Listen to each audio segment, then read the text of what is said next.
माऊलीने आपल्या ज्ञानेश्वरीत आणला. प्रत्येक युगायुगात ही सोप्यात संस्कृतवाणी जगाशी कळे ना म्हणून नारायणे दया आली. देवाजीने तरी घेतला अवतार म्हणती ज्ञान देवतया का तया लागी. सोप करत करत करत ह्या लेकरांसाठी आणलंय. सांगा आता गीतेचा सगळा विषय जसा त्या तसा माऊलीने ज्ञानेश्वरीत आणला. पूर्ण गीतेचा विषय ज्ञानेश्वरीत आहे, परंतु ज्ञानेश्वरीतला विषय गीतेत नाही. क्रांती झाली धर्माची पुढं. ज्ञानेश्वरी भागवत ही सगळं वेद भेद वाचून वाचून कटाळले, परंतु देव कळला नाहीये. सगळे सांगतात पण एकही का नाही तो सिद्धांत का या शास्त्राचा कोणीही समाजाला सांगत नाहीये.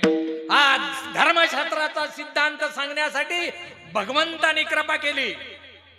त्याने काहीतरी नियोजन केलं की आता हे पुढत चाललंय आवरणाला यदा यदा ग्लानिर्भवती, आणि मग त्याच्यासाठी अवतार असतो. अवतार अशा कुटुंबात घेतला अप्राप्त परिस्थिती, अशा स्थितीत तो कसा धर्म कार्य करेल अशा ह्याच्यात केला आणि ह्या गावात अवतार झाला.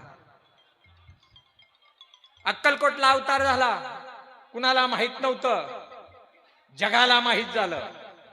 शिर्डीत अवतार झाला मागतकऱ्याचा, कुणाला माहित नव्हतं. शिर्डी जगभर प्रसिद्ध झालं. गाणगापूर, आळंदी, देहू ही माहित नव्हती कुणाला. त्यांनी भागवत धर्माचा झेंडा घेतला आणि क्रांती केली. काय संतांनी क्रांती केली?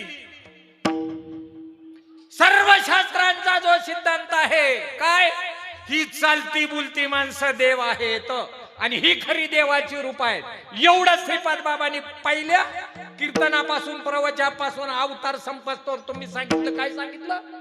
तुम्ही सगळे आहे ना सांगितलं.